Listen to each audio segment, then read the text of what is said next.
British values are currently a hot topic, there being a legal requirement to teach them in schools and colleges. They're a cornerstone of the controversial prevent policy. The first and foremost of these British values is of course the rule of law. This means that most lessons begin by mentioning the Magna Carta. Before Magna Carta there are a few memorable dates in British history such as 55 BC and 1066, the Battle of Hastings. There are also a few notable kings such as Alfred the Great, William the Conqueror and Richard the Lionheart. These rulers seem to do pretty much as they pleased. From 1215 onwards though, following King John placing his seal on the Great Charter which the barons presented to him, we know that we've been living in a nation where the rule of law is paramount. In this episode, we'll be looking at how Magna Carta has been used as a means of controlling our civil liberties and promoted as a propaganda tool for colonialist and political control.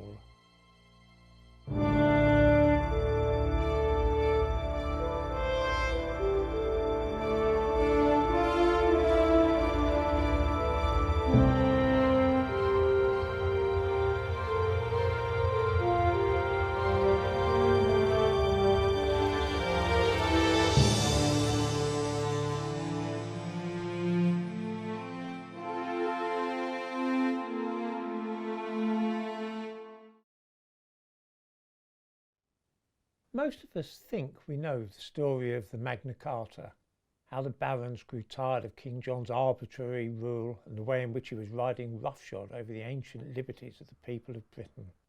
They put together a set of principles, including habeas corpus, which guaranteed that from then on every person in the kingdom would have the right to a fair trial and nobody could be locked up without justification. In fact, if there is one thing most people know about Magna Carta, is that it stops people being locked up. Isn't there something called habeas corpus, which is to do with Magna Carta? Actually, habeas corpus has nothing at all to do with Magna Carta. Before going any further, it might be helpful to look at the popular image of the events at Runnymede 800 years ago, just to remind ourselves what we think we know about it. In other words, look first at the myth and then the reality. King John, so we suppose, was ruling like a tyrant. The barons wanted to protect the British people, and so they stood up to the king and made him sign a document which granted certain rights to everybody in the country. What was really being planned was that the barons themselves should take over the country, of course, and administer it in any way they saw fit. Justice would be doled out according to the old customs, and the reforms instituted by Henry II some time previously would be swept away. This charter would actually have made feudalism the way of life in Britain for as long as the barons remained strong. For most people, this would be worse than living even under a corrupt and greedy monarch. Had its provisions been adopted in full, it would have meant the end of any sort of freedom for at least half the men and women of England. The truth is that none of us know anything about Magna Carta and do not know how irrelevant it really was to anybody other than the aristocracy. It certainly offered nothing for ordinary people. There's stuff about removing fish weirs from the Thames and about hostages held by King John. It was really a power grab by the barons, designed to harm the king's authority. Almost the whole of the Magna Carta is taken up with matters relating to the social structure at that time, protecting the barons and the church. These concerned taxes and inheritance and would not have affected the man and woman in the street in any way. Sometimes this is disguised in order to make it appear that the charter offered some benefit to the ordinary citizen. Obviously, to gain support from ordinary people, they were obliged to put in a few bits and pieces which disguised the fact that almost every clause was concerned with the interests of the nobility. Luckily, most of it has been abolished by law anyway. Only 3 clauses of Magna Carta remain in force. One is about the church, one about the rights of Londoners, and one, Clause 39, which is regarded by everybody with such reverence. Clause 39 says, "No free man shall be taken or imprisoned, or be deprived of his freehold or liberties, or free customs, or be outlawed or exiled, or any otherwise destroyed. Nor will we pass upon him nor condemn him, except by lawful judgment of his peers or by the law of the land. We will sell to no man. We will not deny or defer to any man either justice or right." Before going any further, we need to understand that the expression free man in this clause does not mean, as it does today, simply a man who is not in prison. It meant at that time a man who was not tied in serfdom to a particular lord, someone who wasn't free to move about the country. That was about half the population in 1215. In short, that famous clause automatically excluded half the people in England at the time it was formulated. Fully to understand the irrelevance of the Magna Carta, both for our own time and in the past, we need to bear three things in mind. First and most importantly, it has nothing to do with habeas corpus.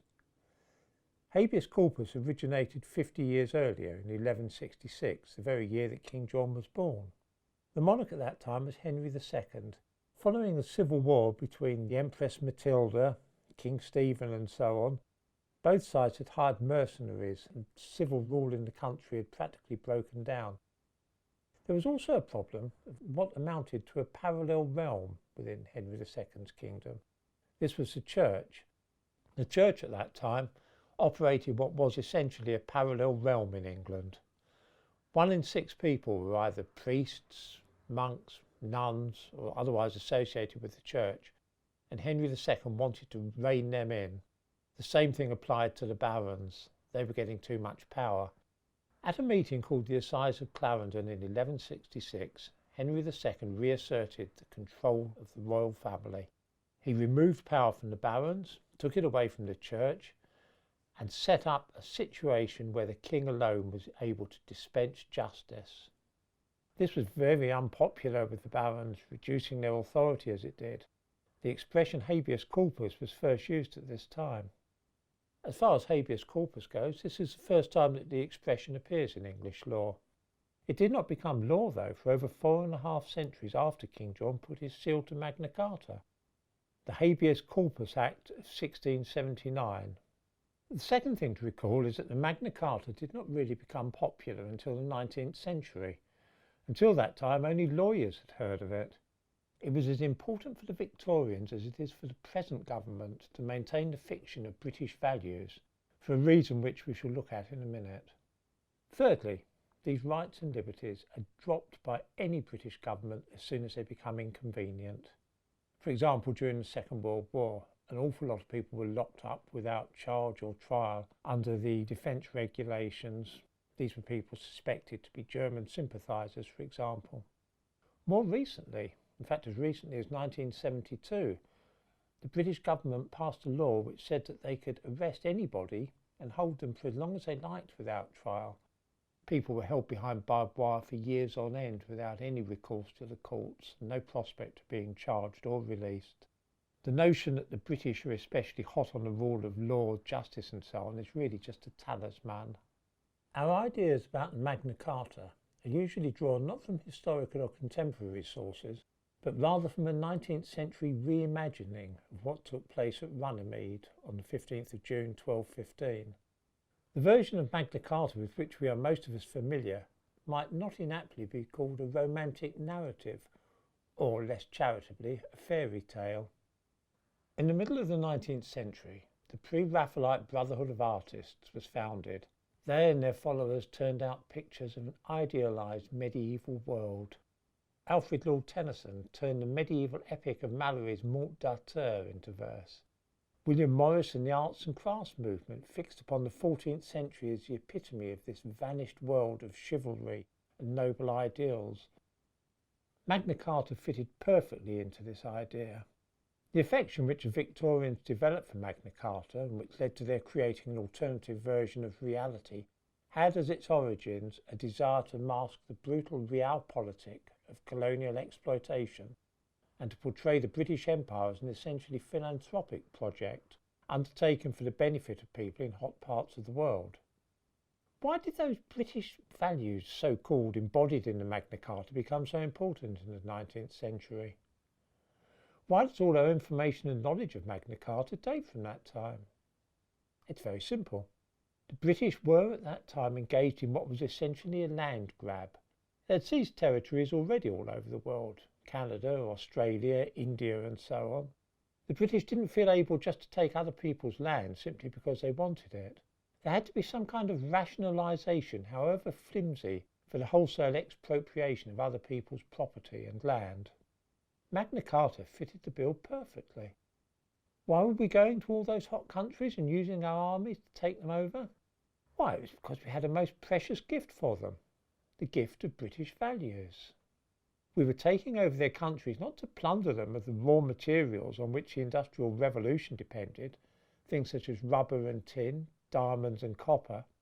Rather, we hoped to educate the inhabitants and teach them to live like us under the rule of law and with the protection of habeas corpus. The Americans, of course, were engaged in a similar expansion at the same time, in their case across the Pacific Ocean and into the Caribbean and Central America. They used much the same arguments as the British, only they called it Manifest Destiny, and it was first outlined by journalist John L. Sullivan in 1845, when he wrote of our manifest destiny to overspread and to possess the whole of the continent which Providence has given us for the development of the great experiment of liberty and federated self-government entrusted to us. In short, the ideals of Magna Carta, that is to say democracy and the rule of law, gave America carte blanche to seize any territory they wished to occupy, on the grounds that their own political and social system was manifestly or obviously better.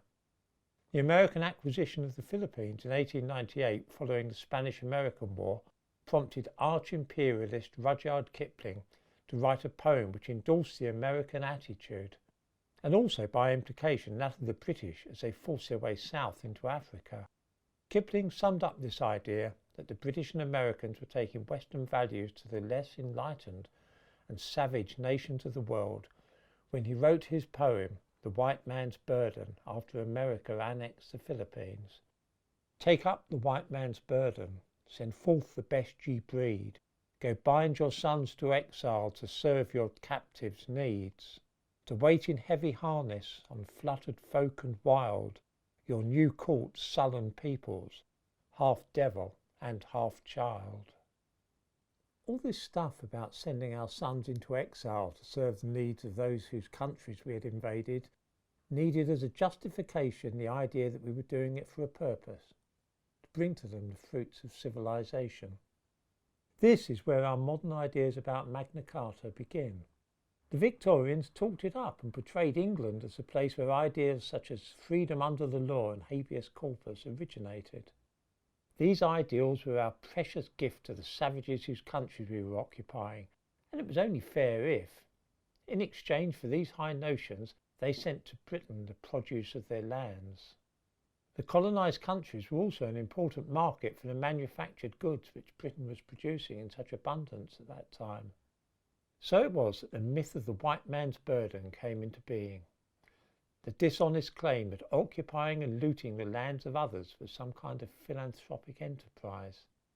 It was the Magna Carta that those responsible for this self-delusion turned. Today, the first lesson on British values is that the Magna Carta was a wonderful document which has influenced every aspect of traditional life in this country today. It promoted tolerance, guaranteed freedom from arbitrary arrest. There's no end to the wonders which it produced. Magna Carta, or rather the idea of the Charter, is still an enormously potent one. This gives the British an excuse now for promoting their own beliefs as being superior to those of other nations and religions. The implicit claim is that Magna Carta was a product of the white Anglo-Saxon Christian West, and the values supposedly contained within it are manifestly better than anything which Islam or African traditions have to offer. We generously exported these ideas to the world, and if anybody wishes now to come and live here, then they had jolly well better learn about Magna Carta if they want to stay here. Whether discussion in the classroom or lecture theatre turns to voting, obeying the law, or freedom of speech, Magna Carta is presented as a font of it all. Many people in Britain feel an almost superstitious awe for the Magna Carta. They don't really know what it is or what was written in it, but they are sure that it had something to do with habeas corpus. In fact, Magna Carta was produced by the aristocracy on behalf of the aristocracy and was only ever meant to benefit them. In Victorian Britain, it became a handy way of justifying and excusing colonialism because it meant that our values were so much better than those of the peoples whose countries we were robbing. It is used in exactly the same way today, being regularly brandished before foreigners wishing to live in this country, to demonstrate that our own British values are so much worthier than those in their own countries. Well, this brings to an end this series of 6 programmes. I hope they have stimulated viewers and perhaps caused them to reconsider some of their cherished beliefs about British history. And I'd like to end by wishing you all a very Merry Christmas.